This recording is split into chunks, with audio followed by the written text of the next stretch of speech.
Aquí, Radio Agencia de Noticias Caliyuga, transmitiendo en su programa número 49, correspondiente al día 12 de septiembre del 2013.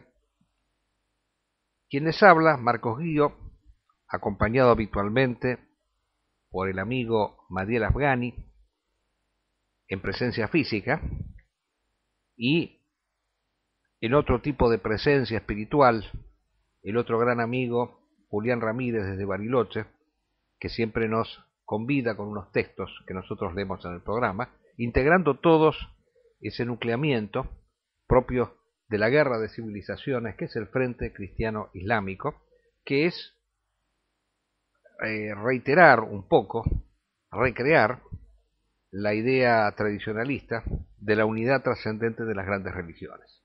Las religiones concebidas como los centros operativos de combate en contra del mundo moderno que, como nosotros decimos siempre, es un mundo que ha puesto como eje principal de la existencia lo puramente humano y consecuentemente lo material, lo económico, el consumo, el sensualismo, o sea, todo lo que tiene que ver con el mundo efímero de lo que cambia incesantemente y que no tiene ninguna dimensión superior a la mera vida, a la mera existencia.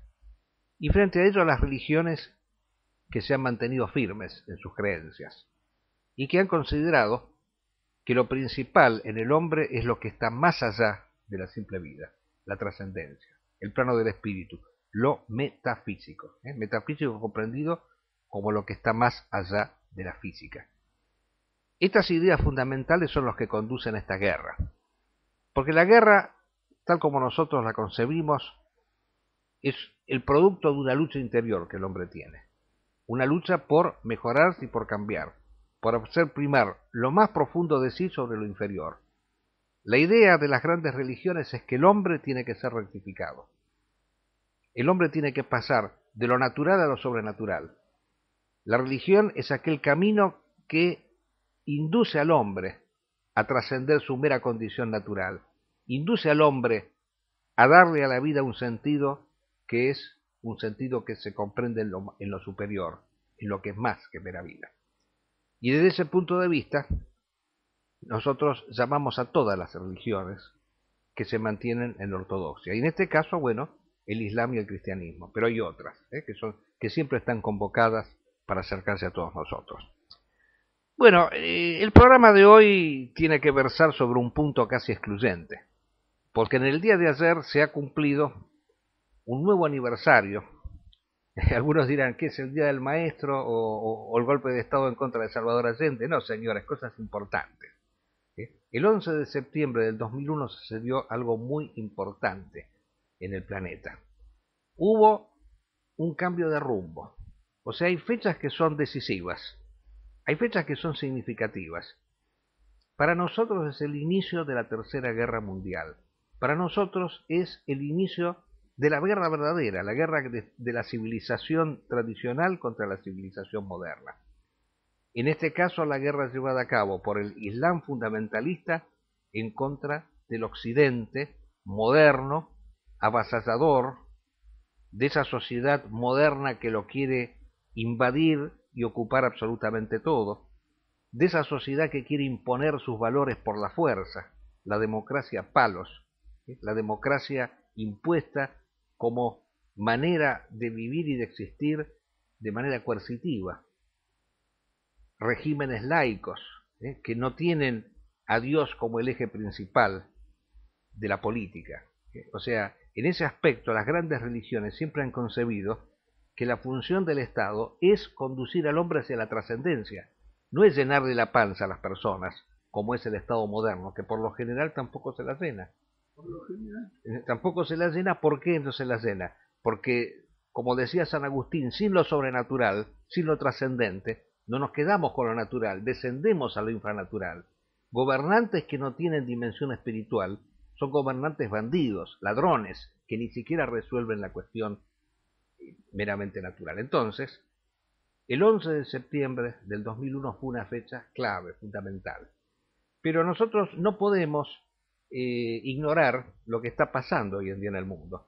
Y tenemos que decir que alguien que ha de alguna manera, sin quererlo, reconocido la trascendencia de lo que aconteció en ese día tan importante, en donde por primera vez el eje principal del mal de la humanidad, que son los Estados Unidos, que han cometido todas estas tropelías por el mundo entero, ocupando, bombardeando, saqueando, tirando bombas atómicas, imponiendo esa civilización por la fuerza, esa globalización, ese primer ataque que se conduce en la sede principal de esta pseudo-civilización porque es en última instancia una civilización destructiva de la esencia fundamental del hombre, eso aconteció un 11 de septiembre del 2001. Y quien lo reconoce sin darse cuenta es en el día de hoy, de lo cual queremos hablar, aunque sea en la segunda parte del programa, este jefe de gobierno de la ex Unión Soviética,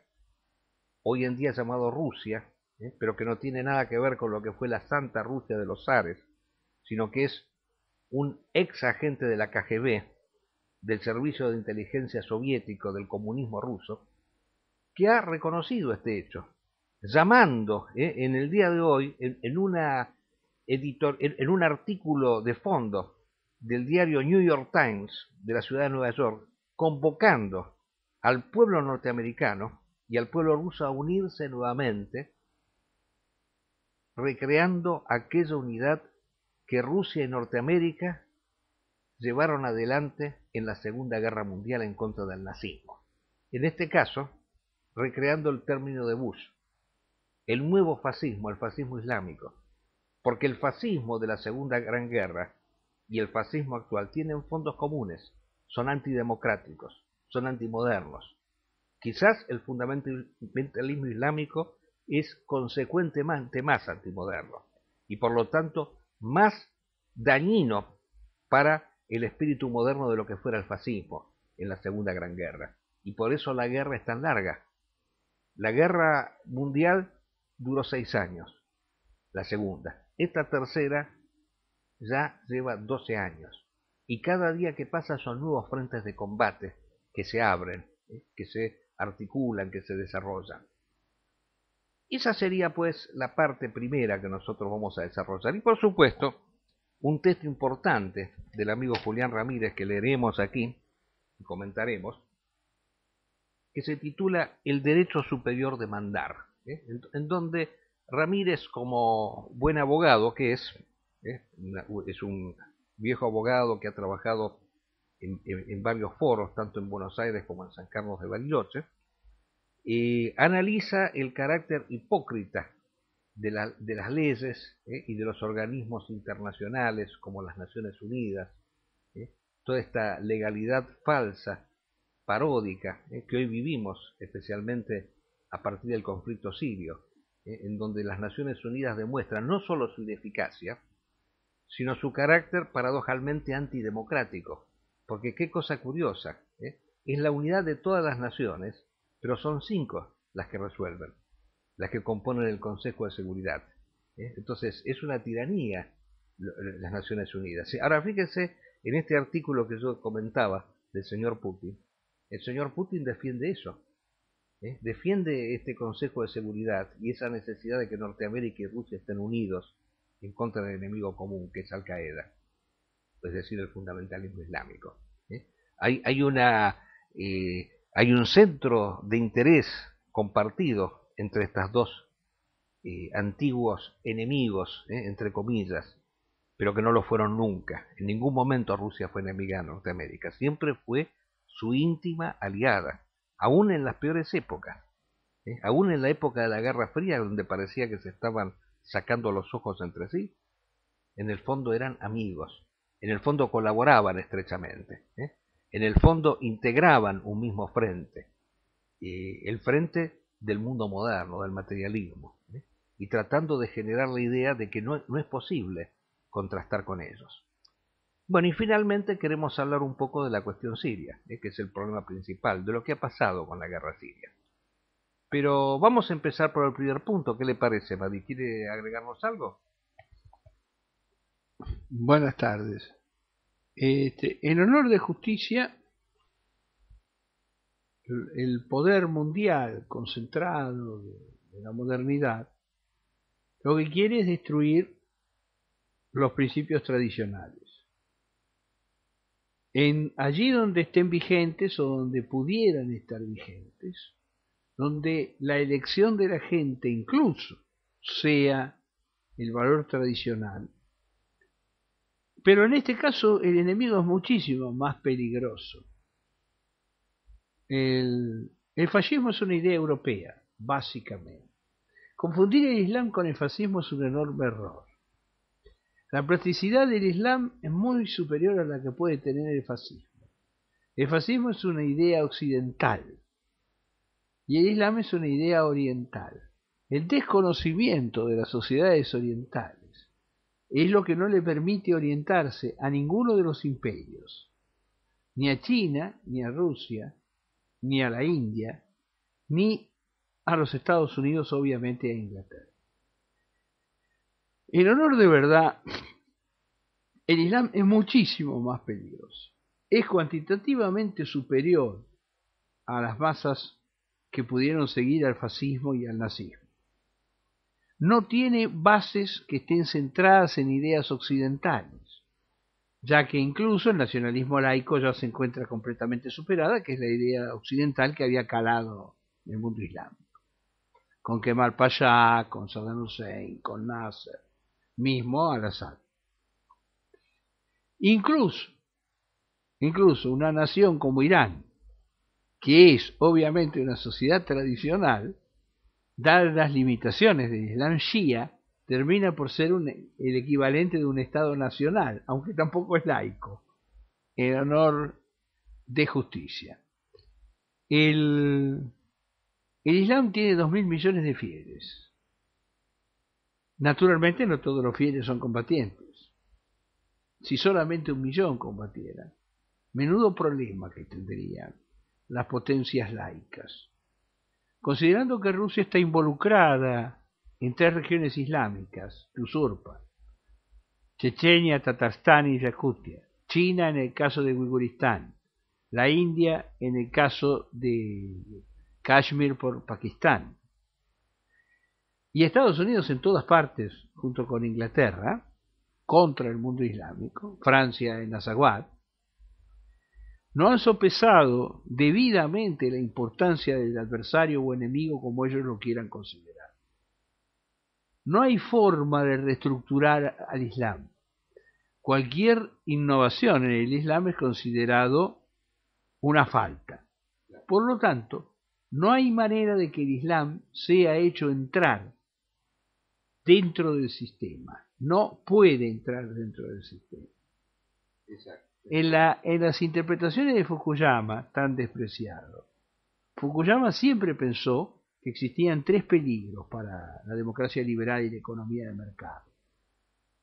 Una reconstitución neomarxista de algunos movimientos políticos, lo cual podríamos pensar en las naciones del socialismo del siglo XXI de América Latina. Y no se equivocó en eso. Algún tipo de organización nietzscheana, que serían los nazis identitarios de Europa. Pero eso ni a nietzscheano llegan. El otro es el fundamentalismo islámico.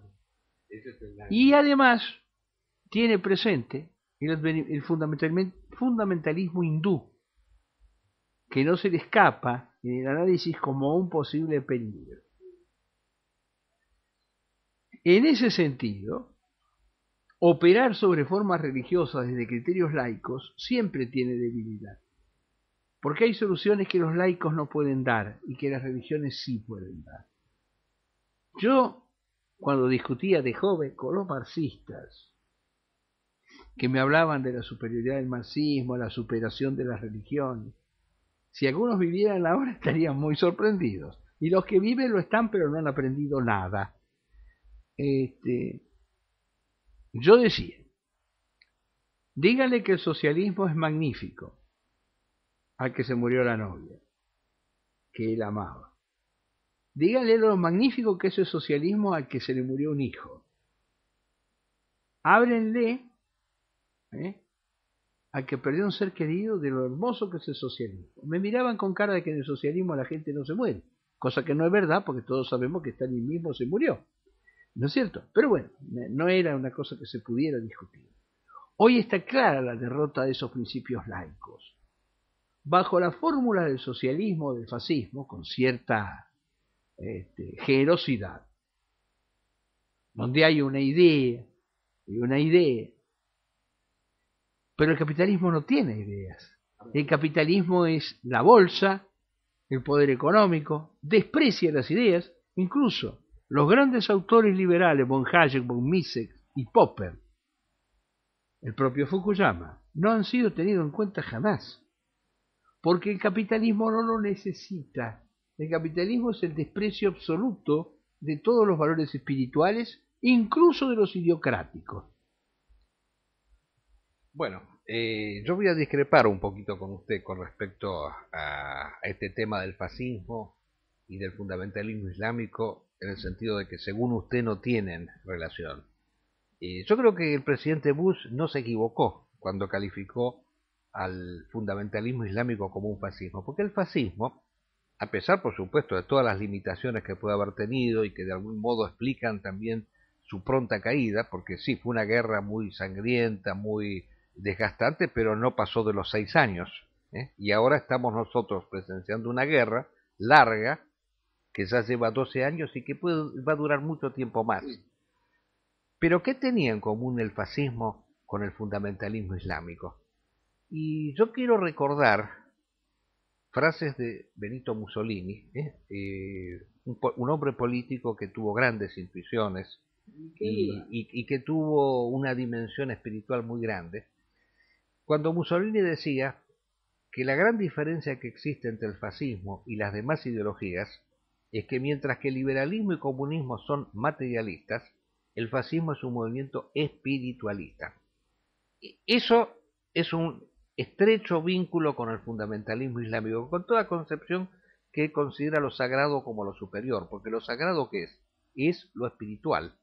Entonces, desde ese punto de vista hay un contacto muy estrecho entre fascismo y fundamentalismo islámico, como podría decir también fundamentalismo católico o fundamentalismo budista.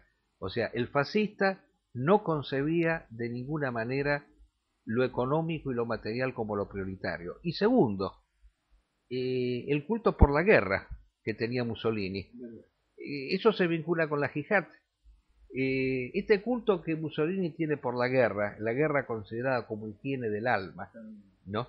Que aparece en la Primera Guerra Mundial y que es lo que le genera a él ese contraste con la vieja dirigencia del Partido Socialista, que era antimilitarista, contraria, en el fondo era burguesa, es una manifestación de esa espiritualidad.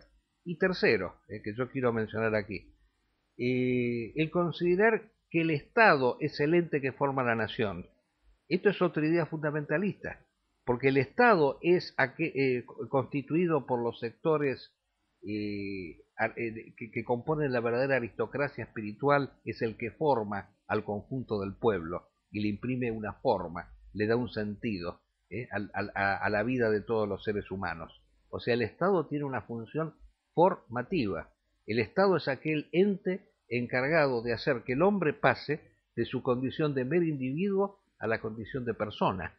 Entonces, en ese aspecto, yo creo que había grandes similitudes y estrechas cercanías, y quizás el señor Bush, en su ofuscada obsesión de buscar enemigos de los Estados Unidos, no se equivocó en eso, en ver esas semejanzas, y en ver que el fundamentalismo era un enemigo que recreaba un antiguo monstruo que se creía que había desaparecido con la Segunda Guerra Mundial, pero que estaba vivo y que ahora tenía una vida mayor.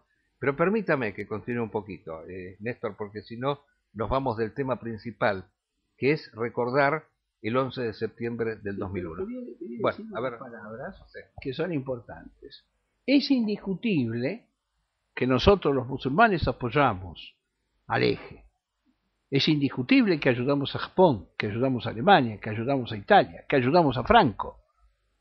Sobra decir que nosotros adheríamos fervorosamente a un triunfo del eje, que nuestra ligazón con los fascistas no ha sido igual que con las otras fracciones idiocráticas. Eso está claro. Mussolini desenvainó la espada del Islam, Franco reconoció que cristianos y musulmanes luchamos contra el materialismo ateo, Hitler reconoció el derecho de los palestinos y que no fueran los judíos a quedarse con nuestra Palestina. Nosotros fuimos miembros de la CSS, procedente de todas partes. En Oriente ayudamos a Japón contra Estados Unidos e Inglaterra.